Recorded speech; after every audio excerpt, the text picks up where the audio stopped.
Good evening. I am Gary Jordan with NASA Communications. This is Mission Control Houston, and thank you for joining us live for our coverage of Northrop Grumman's CRS-19 cargo resupply mission to the International Space Station, bringing 8,200 pounds of science and supplies to the orbiting laboratory to restock it for future science and operations. It's a beautiful day for launch over at Wallops Flight Facility. You're looking at a live view of the launch pad. That's Pad 0A at the Mid-Atlantic Regional Spaceport out at Wallops Island in Virginia. Beautiful day, 73 degrees Fahrenheit and sunny. We're looking at launch shortly before sunset over at Wallops Island, tracking down to a T0 at 7:31 p.m. Central Time, 8:31 p.m. Eastern Time. Thanks to all who are tuning into our live coverage this evening from coast to coast. Special shout out to those at the International Space Station Research and Development Conference. For those who are out there, it is thanks to you and your contributions towards science and the relationships that have been built at that conference to bring science on this mission and future missions. Looking forward to all of the collaborations that are made this year for some of the science that we can see in the future. Thanks for joining us. Again, the time of liftoff is 8:31 p.m. and 14 seconds Eastern Time.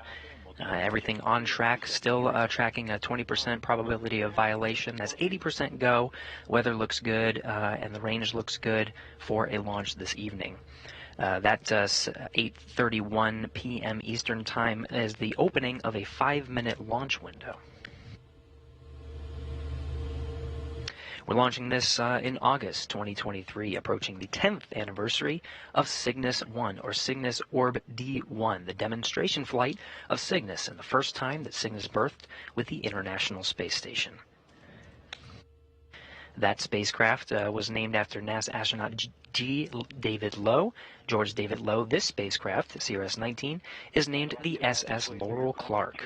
Northrop Grumman is proud to name the CRS NG-19 spacecraft in remembrance and celebration of the NASA astronaut. It is a company tradition to do so. Dr. Clark was an accomplished undersea medical officer and naval flight surgeon prior to her NASA career. During her first and only space flight, CST-107, Dr. Clark and the rest of the crew aboard the Space Shuttle Columbia tragically lost their lives on February 1st, 2003, when the shuttle did not survive re-entry into Earth's atmosphere. Dr. Laurel Clark is remembered by the teams that are supporting this mission from coast to coast. There are 3 operations centers that are watching over the mission today here in Mission Control Houston. The International Space Station Flight Control Room, the destination of the Cygnus, once it separates from the Antares vehicle off of Pad 0A and makes its journey into orbit. We're watching and following along every step of the way. And of course, at the bottom of the screen there, you can see the 2 control centers that are looking after the vehicle you see on the pad at the Wallops Range Control Center. They're watching over the launch of Antares from Pad 0A over at the Mid-Atlantic Regional Spaceport. And of course, Northrop Grumman's Mission Operations Center in Dulles, Virginia, once Antares delivers Cygnus and the 8,200 pounds of cargo, including science and supplies, into orbit. It's a 9-minute ascent that Antares will take Cygnus into orbit. It'll be the folks you see there on the bottom left taking control of the vehicle through the flight to the International Space Station. And then enabling our ME1, ME2, TVC, and EHA buses. All agencies currently reporting green.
You're looking at the Antares rocket. On top of that is the Cygnus vehicle, CRS 19, delivering 8,200 pounds of cargo.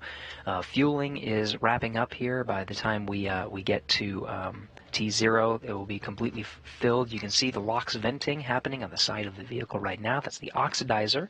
Antares uses RP1 kerosene propellant and the liquid oxygen oxidizer on the first stage. The second stage is a solid rocket motor. So that venting is part of the fueling process, and we'll continue to see that venting, the billowing of the cloudy smoke there on the side of the vehicle throughout the duration of the countdown to T0. Again, we're going down to 8:31 p.m.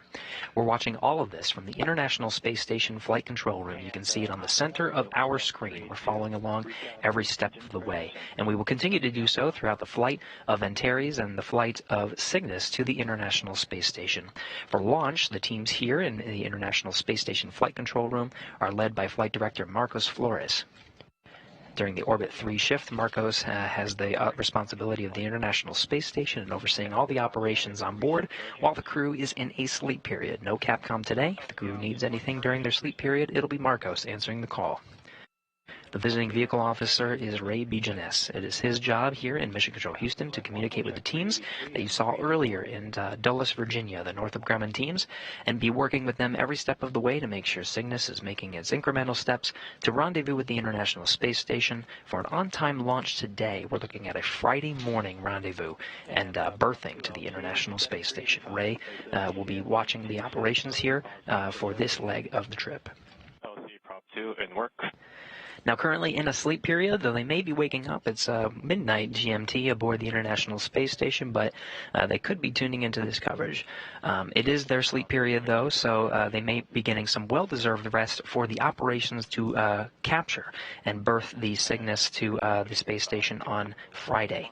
From left to right, we have Frank Rubio, NASA astronaut, Dmitry Petelin of Roscosmos, Sultan Al-Nayati of the United Arab Emirates. We have Woody Hoberg there in the center frame, NASA astronaut. Right to his right is NASA astronaut Steve Bowen. Andrei Fedyaev is the Roscosmos cosmonaut to the right of Steve Bowen. And then rounding out the crew, the International Space Station's commander, Sergei Prokopyev. All 7 are on board the International Space Station right now, taken to the space station by a Crew Dragon and a Soyuz vehicle.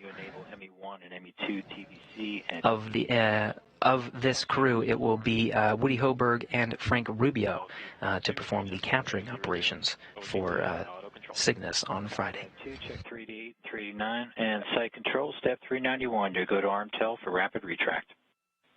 And in work, I'll report back in approximately 10 minutes when it's complete. Copy that, site control.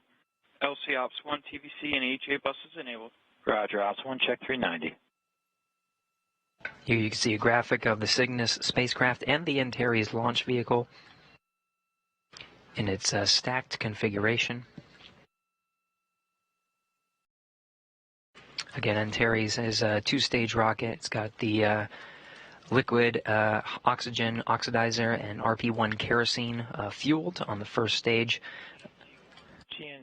Second stage is a solid rocket motor, and of course Cygnus will be following along. The deployment of those ultraflex solar arrays happens about 2.5 hours after its insertion into orbit. Those will collect the power it needs to fuel its service module for the remainder of its flight to the International Space Station. We need another minute or two. We need another minute or two. Okay, copy that. Cygnus has a late loading operations capability for the Antares 230 Plus. The top of the fairing has a pop-top fairing to allow late loading in this specialized facility here during the phase where the vehicle is horizontal. That pop-top fairing allows for any late loading capabilities. We did get word that the part of the late load was some frozen treats. That we tried to poke at what kind of frozen treats, whether it was ice cream or popsicles for the crew. It is a secret for the crew, so that was part of the late loading operations. Ops 2 set stage 1 controller EPV VREFs. LC Ops 2, stage 1 controller EPV VREFs has been set. Copy that. And system, you go for step 399, coordinate final adjustment to payload ECS temp send point, report back when complete. LC in work.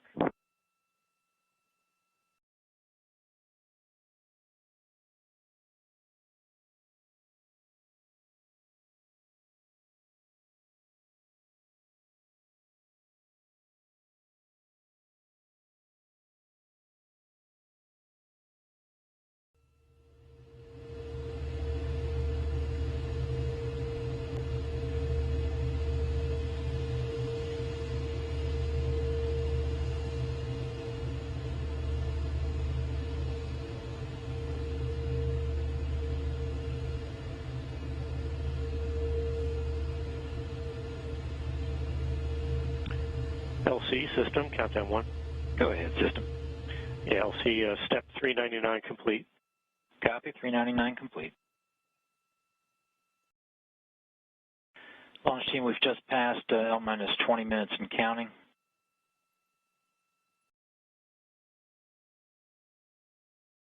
Okay, you're hearing the countdown net over at Wallops Island from the Wallops Range Control Center, going through the methodic milestones. We're 20 minutes away from launch. Everything's looking good as the vehicle transitions to internal power. While we wait and continue to flow through these milestones, we do have a special guest on the line with us to talk us through some of the things that are happening. First, we have Christina Halona, Antares Systems Engineering Program Manager at Northrop Grumman. Christina, do we have you? Hi, Gary. Yes, you do have me. Thank you. I'm excited to be here, and many thanks to everyone joining us today to see a successful Antares launch and Cygnus mission to the International Space Station. Thanks for joining us, Christina. It's been a bit to get this vehicle in its position that we see now. Can you take us through what it took to get Antares into this vertical position, specifically the rollout? Sure. This is Northrop Grumman's 19th mission, as you had stated before, and it definitely takes the entire Northrop Grumman team from Chandler, Arizona, and Dulles, Virginia, months and months to get the Antares 230-plus vehicle ready for launch. It definitely starts with the vehicle being manufactured there at the Horizontal Integration Facility, which we call the HIF, at Wallops Flight Facility, and then we roll out the Antares rocket to the Pad 0A. It's definitely a rain or shine event. Thankfully, this week we rolled out Antares to Pad 0A, and where we have several engineers, about 20-ish, 30-ish people from various disciplines, and they all walk with the vehicle from the HIF to the pad. It takes the entire team are looking while they're walking out with the rocket. They're making sure that Antares stays level the entire way.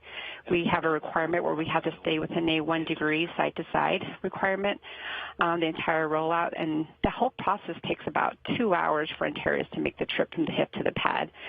And that's all due to the slow pace of the vehicle taking the vehicle on the truck, and we go a staggering 2 miles per hour. So as you can tell, it's 2 miles per hour is pretty slow. So, but we want to make sure we get it to the pad safely, and once it's there, we undergo some more testing on the vehicle, and then it's eventually loaded and then prepped for launch. And it certainly did look like a beautiful day. You got really lucky with the rollout there. Awesome to see some of that footage. You know, this is not the first time you've done this, as you mentioned. It's been a while. You're coming up on 10 years since Cygnus's demo mission to the ISS, and more than 10 years since Antares' maiden flight on April 21st, 2013. When you look back at all that's been accomplished over these 10 years, what sticks out to you? You have 16 successful flights. You've been upgrading the Antares incrementally over these years. What really sticks out to you as you reflect on these past 10 years? The one thing that Northrop Grumman is very happy to share is that Antares has carried approximately 130,000 pounds of cargo to the International Space Station, and our Cygnus spacecrafts in total have hauled away about 91,000 pounds of waste. So, like you said, over the years we've expanded the capabilities of Antares and Cygnus to increase our cargo capabilities. We perform late loads. We also offer reboost services and perform various secondary missions as well. So here at Northrop Grumman, we definitely understand the importance that the resupply missions are not only to NASA, but their astronauts and the critical research that we've done aboard the ISS.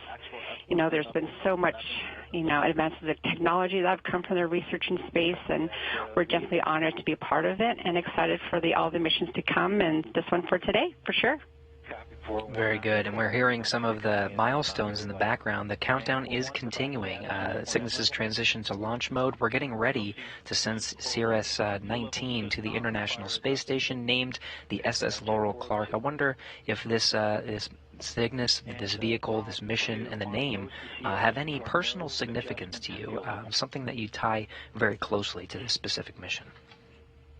Hi, Gary. Yes, actually, I was an undergraduate student at Arizona State University when Dr. Laurel Clark was picked to be an astronaut. And, you know, being a Navajo woman and studying aerospace engineering, along with countless other STEM, you know, women around the world who are wanting to pursue their engineering degrees, it was, you know, it was Laurel. You know, she was an astronaut. She was a medical doctor, a U.S. Navy captain, a space shuttle mission specialist, and the thing that was very special to me is that she was also a fellow astronaut Group 16 classmate of one of my mentors, who is a retired astronaut, Dr. John Harrington of the Chickasaw Nation, who was the first Native American in space. So she really had a tight bond with her entire class, and just knowing that cousin really stuck out to me. And you know, it's her incredible accomplished career and passion for the research in space that helped me cement my work in the aerospace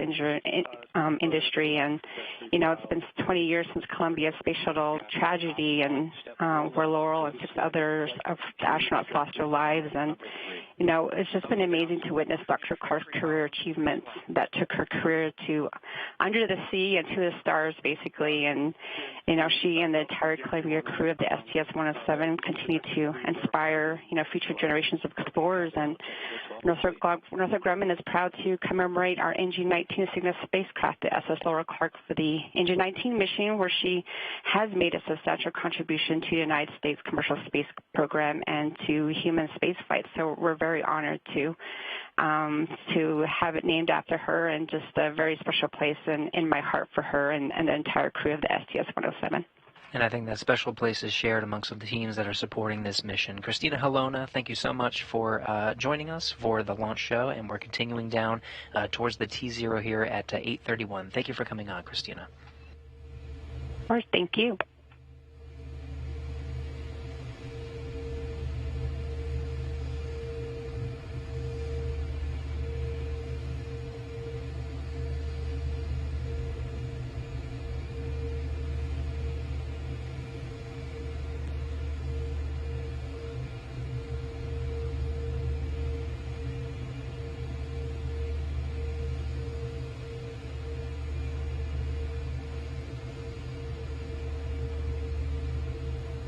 And as mentioned, as we were talking with Christina, the milestones for counting this mission down to T0 have been moving along.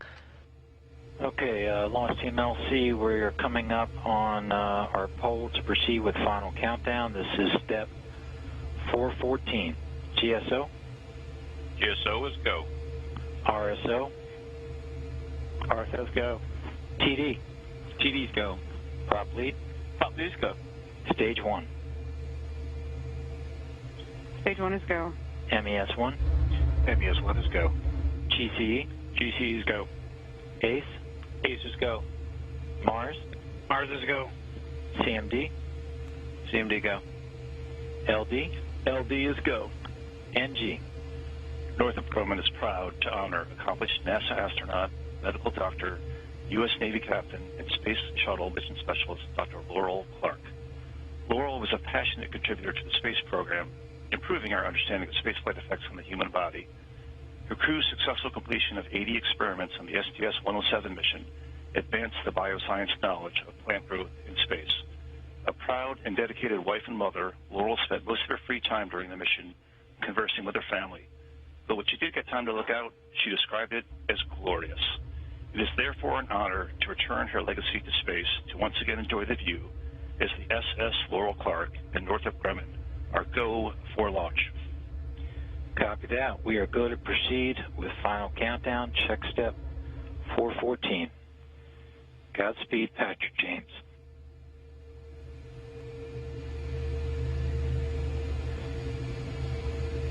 And with that, we pass the 10-minute go, no-go poll for CRS-19 to lift off on time this evening. Hey, all stations, and engine evacuation started. Pitch and back as. Check your headsets and mics. You might have a hot mic. And the engine evacuation started. Copy that, Ops 2. CMDLC, countdown 1.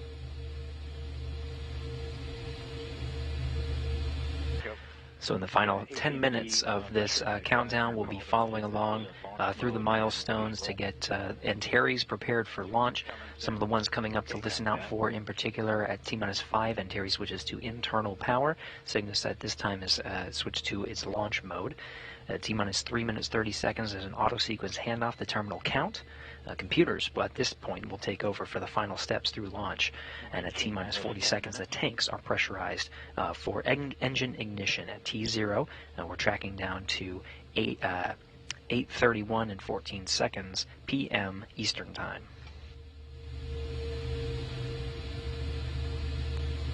LC MES-1, vacuum verified in the fuel circuits. Okay, MES-1, I copy that. We'll check 416 complete.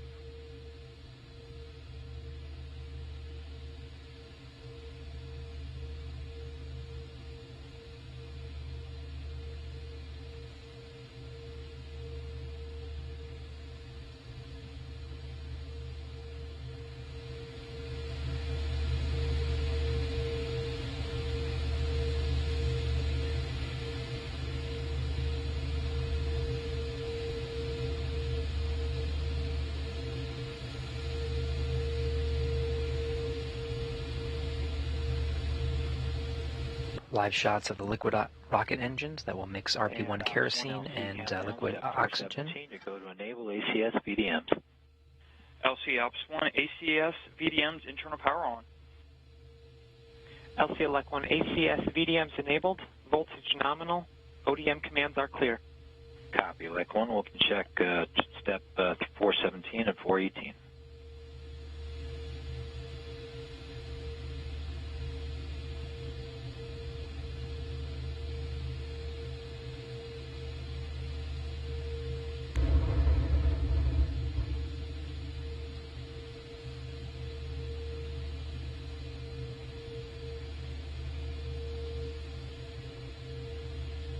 A little bit about what to expect for Antares ascent. It's a two-stage rocket, so the liquid oxygen or the liquid propellant will burn on the first stage for approximately 3 minutes 18 seconds until main engine cutoff, and then enter into a coast stage with first stage separation about 3 minutes 24 seconds and fairing separation at 3 minutes 54 seconds.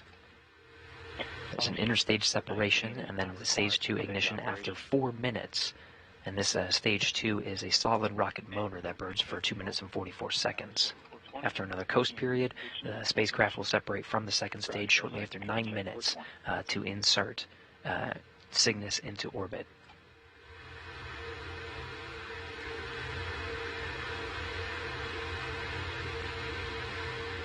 Admin copy.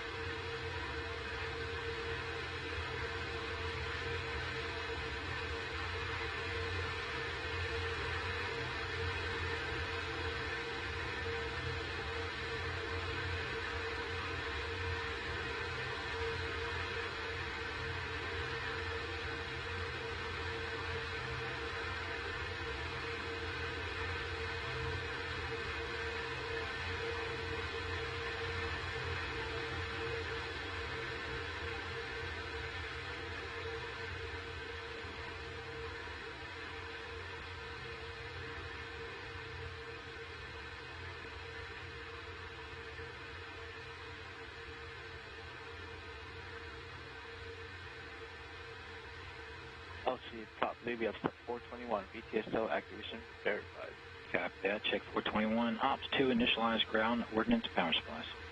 Ground ordnance power supplies initialized. LC Elect 1, ground ordnance power supplies are nominal. Copy that. Elect 1, check 422 and 423.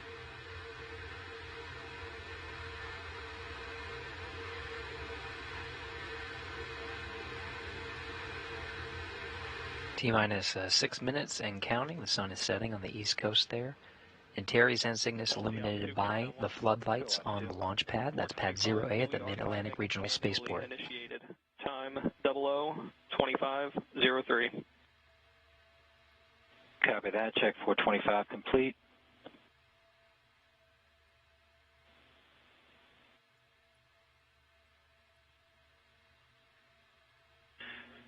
And CMD, step 413, Cygnus is launch mode and nominal. Copy that, CMD. Site control, can I get a call on 424? You can, LC. I can confirm activate ECS transfer to GN2. Copy that. Check 424 complete. 5 minutes, 15 seconds. Cygnus, inside the fairing that you see at the top of the rocket there, behind the American flag, is configured for launch.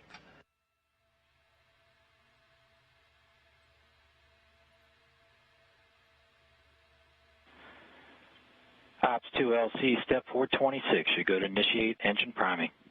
Engine priming started. Copy that. Ops 1, transfer avionics to internal power. LC Ops 1, all internal power on, all external power off. LC Elect 1, internal power nominal. Ops 1, open FTS umbi loop. FTS umbi loop open and green.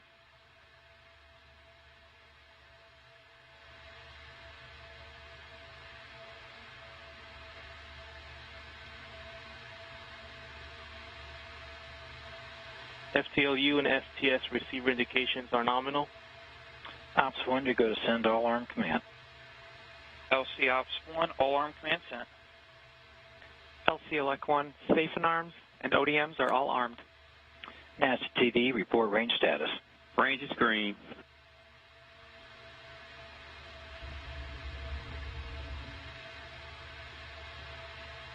LC MES1, priming verified.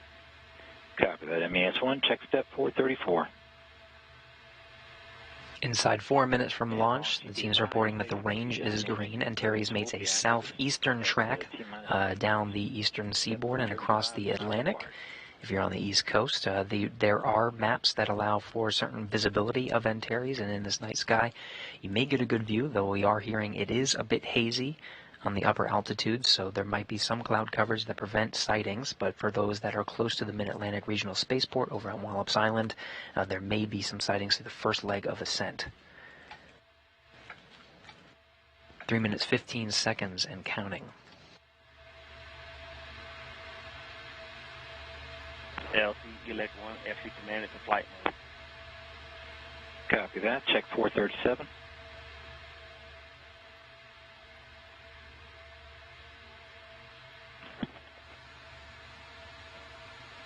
Elect 1 to LC, auto sequence startup. Copy, Elect 1. Be advised you're coming in faint. ODM bus voltages and currents are nominal. Copy that. Check 438 and 439. And GNC1, verify ready for nav mode.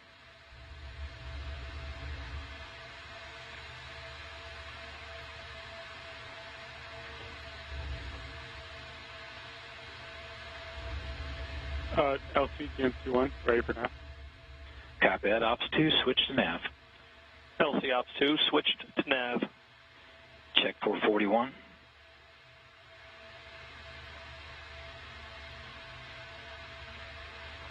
LC GNC1, nav mode verified. Copy that. We'll check 442. And we're at T-minus 2 minutes and counting.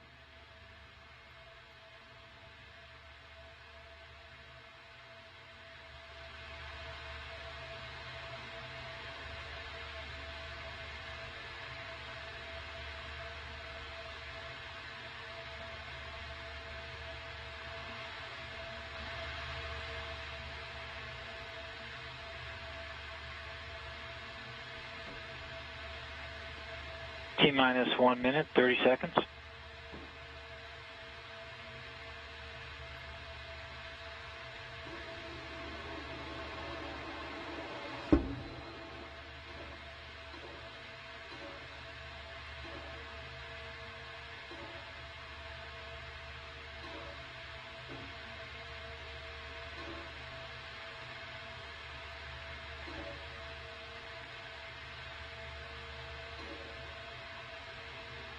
T-minus 1 minute.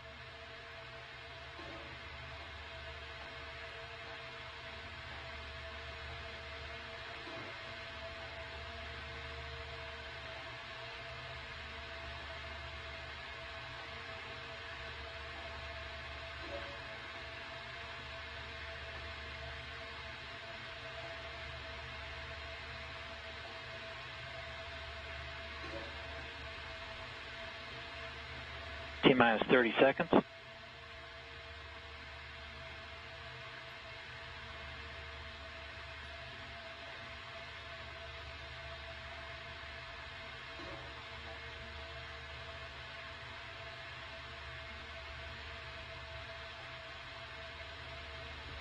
T-minus 10.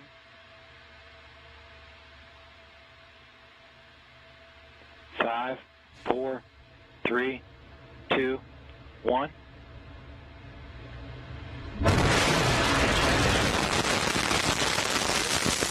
Lift off the Antares NG-19 launch vehicle, Wallops Flight Facility.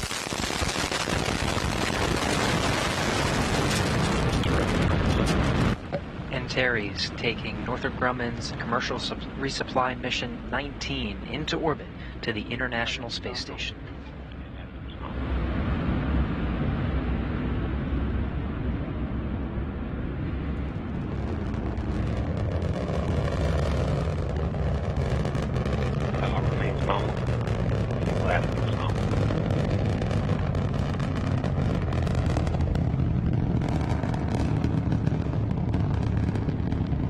Flight controllers reporting a nominal ascent for Antares.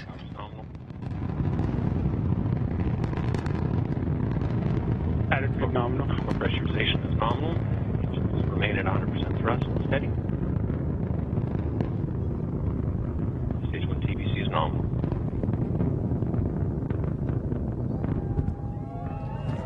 Attitude nominal. Vehicle attitude remains nominal. Pressure power is nominal. Vehicle passing through max Q. Vehicle now passing through max Q. Max Q is the maximum dynamic pressure experienced on Antares. Remains nominal.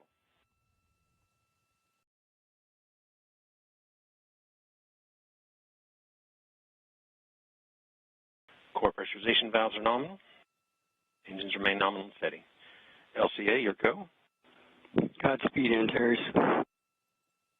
Thank you, LCA. Halfway through the burn, 100 seconds to MECO, passing to 30,000 feet. Attitude nominal. Attitude remains nominal.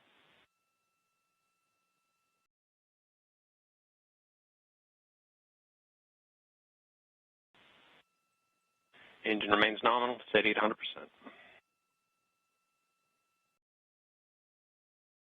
Passing through 5,000 feet per second. Core pressurization remains nominal. Electrical power is nominal.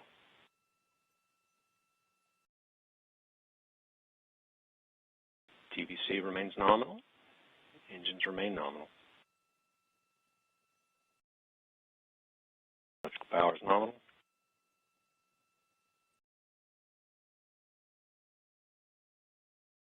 Core position is nominal. We're approximately 40 seconds from MECO.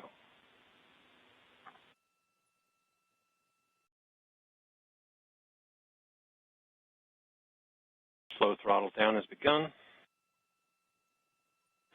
Attitude nominal. TBC preset down slow has started. Attitude remains nominal. 3 minutes into the flight of Antares, we got about 15 seconds until main engine cutoff. Rapid throttle down, steady at 55% thrust.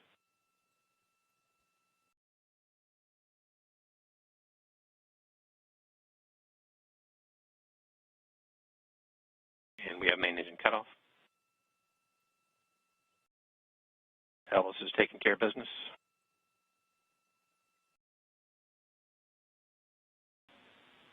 We have stage separation. Switching to animation with confirmed stage separation as we lose Antares into the clouds on this hazy evening. Enabled. ACS is enabled. Stage 2 ignition time expected at mission time 2:46. Stage 1 ignition expected in approximately stage 2 ignition expected in approximately 10 seconds. Fairing is separated. Antares currently in a coast phase. Stage 2 ignition and TBC battery is nominal. Second stage solid rocket motor has ignited. Power remains nominal. This stage will burn for 2 minutes and 44 seconds. The Caster 30XL will burn for approximately 2.5 minutes.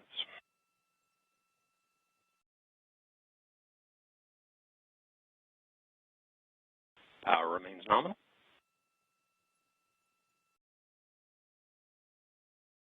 Stage 2 TBC is nominal.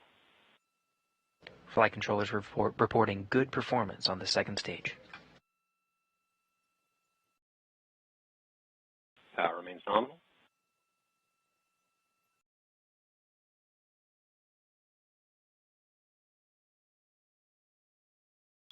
TVC remains nominal in stage 2. And power is nominal.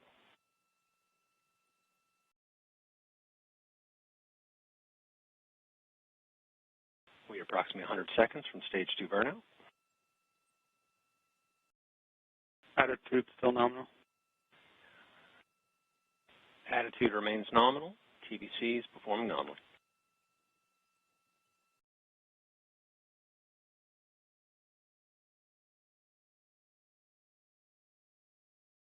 Power remains nominal.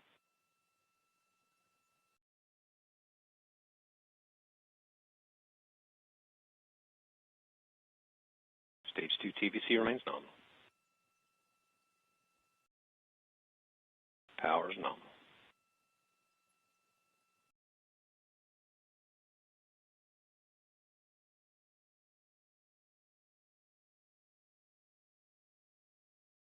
TVC remains nominal. 50 seconds to stage 2 burnout.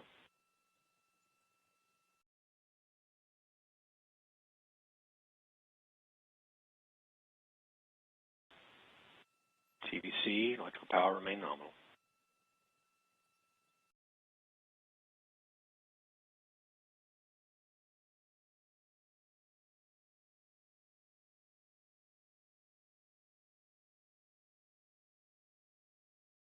TVC and power remain nominal. Beginning to see tail off in the motor pressure, and we have stage 2 burnout.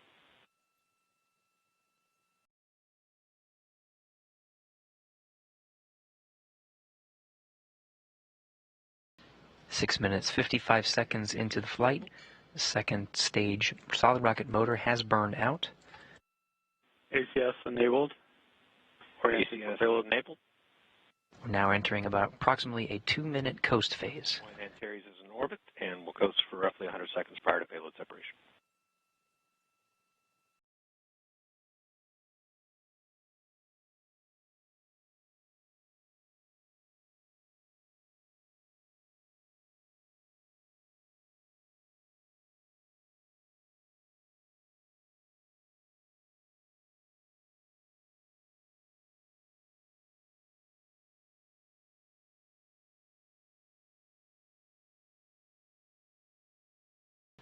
Seven minutes, 45 seconds into the flight of Antares. After spacecraft separation, it will take approximately 2 hours, 30 minutes until the solar arrays are unfurled to start collecting power for the Cygnus vehicle. Shortly after spacecraft separation, we'll have a representative from the International Space Station program online to provide some comments on the flight of Antares and some comments on Cygnus's journey to the International Space Station. We'll plan to wrap our coverage shortly after orbital insertion, but please stay tuned for updates online on the solar array unfurl.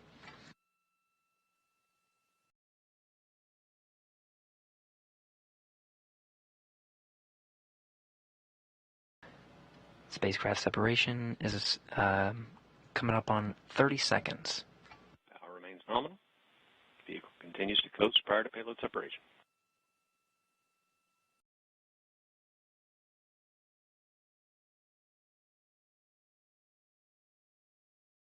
And we have payload separation.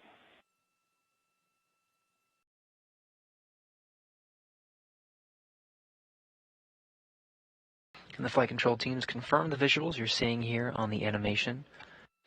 Cygnus has separated from the Antares second stage, flying free and beginning its journey to the International Space Station.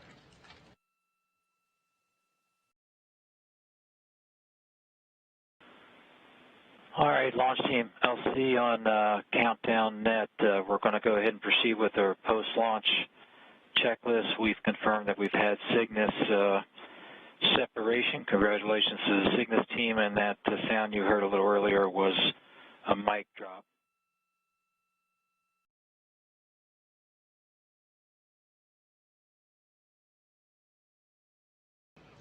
You're getting a live view of the Wallops Range Control Center. This is the team that was overseeing the launch of Antares from Pad 0A over at the Mid-Atlantic Regional Spaceport. You can actually see in the back row there, International Space Station Program Manager Joel Montalbano, the pink shirt with the red tie, congratulating the teams and overseeing a successful launch of 8,200 pounds of cargo to the International Space Station. Meanwhile, in Dulles, Virginia, the journey has just started for the flight control team over in the Mission Operations Center there. They'll be overseeing Cygnus's journey to the International Space Station over the next few days.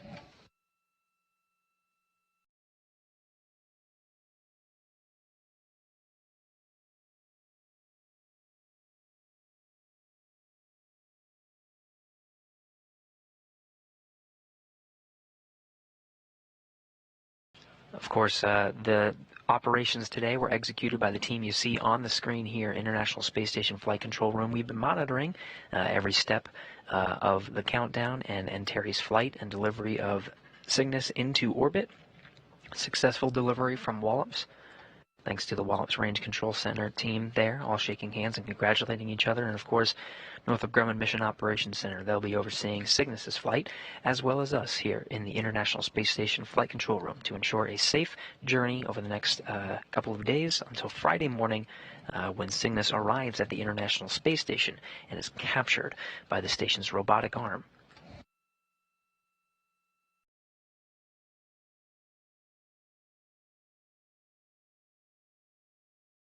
Now, after a successful operation this evening, we are lucky enough to have Jeff Arendt, who is the manager of the Systems Engineering and Integration Office and the International Space Station Program based here in Houston.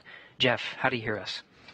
Loud and clear. Gary, how do you hear me? Hey, loud and clear. Thank you for joining us, Jeff, and providing some remarks. We just saw Antares deliver 8,200 pounds of cargo, including science and supplies, to the into orbit, and it's on its way to the International Space Station.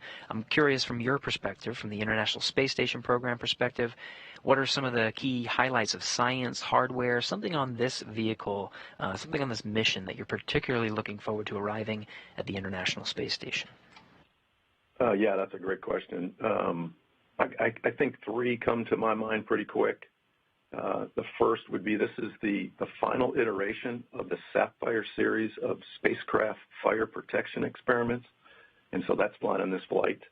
That's been a really interesting set of experiments, and we've learned a tremendous amount, to be honest with you. The second, I think, we're flying some neural cells that will be cultured in 3D cell models for gene therapy testing. The experiment is called Neuronics. Gene therapy shows promise, but the 3D models needed to test these therapies do not form in Earth's gravity, so creating these 3D cell cultures in microgravity could provide a critical platform for drug discovery and gene therapy testing, so really, really cool stuff. The last would be we're actually flying a new potable water dispenser. We're actually calling it our Exploration Portable Water Dispenser. It provides hot water and improves sanitation for the crew's use. This will double the number of water dispensers that we have on board and certainly speed up meal preparation, because I think, as you know, and most of our listeners know, because rehydration is required for so many of the crew's meals, having one dispenser, I'm sure, takes a while for meal prep. So I'm sure the crew will be very excited about that. Yeah, I'm sure if they had any direction into what gets installed first, I'm sure they would choose that one just so they can get a couple of snacks early. Absolutely. Jeff, we're coming up on 10 years since Cygnus won with Orbital Sciences in September of 2013.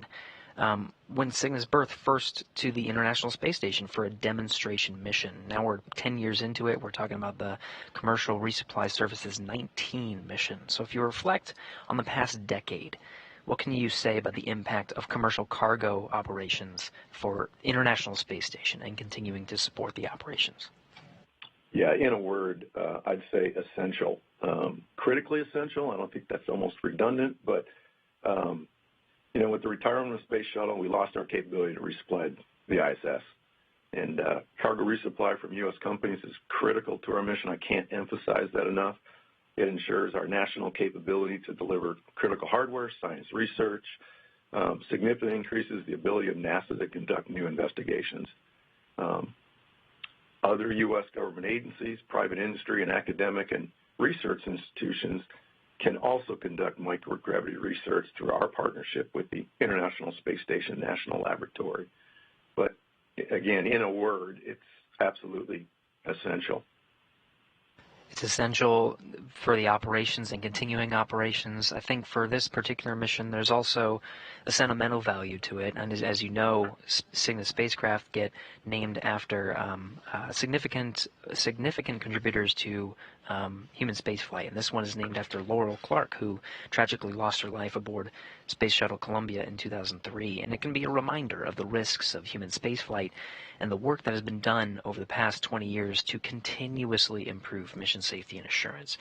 So after today's successful launch and you reflect on the risks of human spaceflight, what can you say about maintaining a level of vigilance and NASA's role in working with private companies to ensure lessons in safety are shared and implemented?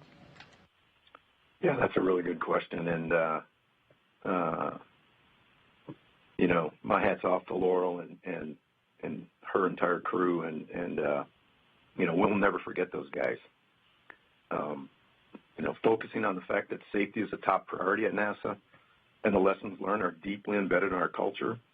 We share our lessons learned with the younger generations as they enter the workforce, and we work collaboratively with our commercial partners to ensure the lessons are passed on and openly shared and implemented to ensure our future success in human spaceflight.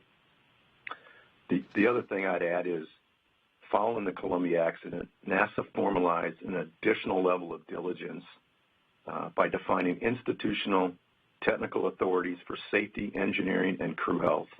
These senior engineers and doctors work to ensure all concerns are heard and work to resolution not only for NASA hardware, but in an ever-expanded role to ensure our lessons learned are shared with both our commercial and international partners. You know, what we do is not easy, and yeah, you just got to keep your nose down. Powerful words, Jeff, and I think it's a testament to the success of this launch. It makes it looks easy that we just lift off the pad and go into orbit, but certainly a lot of work was put into it. Jeff Aaron, thank you so much for joining us for today's coverage and providing these remarks. Appreciate you coming on. Yeah, thanks so much, Gary. Appreciate it. That was Jeff Aaron, Manager of Systems Engineering and Integration Office at the International Space Station Program. With that, we will begin concluding our coverage for today's launch. Again, Cygnus is in orbit after a successful orbital insertion by the Antares launch vehicle, and it will make its journey to the International Space Station, rendezvousing Friday for a capture and berthing. You can tune into our coverage then. On Friday morning, we'll begin our coverage at 4:30 a.m. Eastern Time. We're expecting the capture by the robotic arm controlled by Woody Hoberg, the prime robotic arm operator, and backed up by Frank Rubio at 5:55 a.m. Eastern Time, 4:55 a.m. Central Time on Friday, August 4th. Now, since this is a berthing operation, we'll break our coverage and begin the installation coverage at 7:30 a.m. Eastern Time, 6:30 a.m. Central, where Cygnus will be maneuvered by the station's robotic arm and berthed to the Unity port of the International Space Station. This is the center node that is part of the International Space Station and the common home for Cygnus vehicles that arrive aboard the orbiting complex. Now again, we're about to wrap up our television coverage, but stay tuned online for updates on the unfurling of the Ultraflex solar arrays on the Cygnus that will provide power for its journey and arrival at the International Space Station on Friday morning. Now, that will wrap up our coverage here in Mission Control Houston. Thank you for joining us.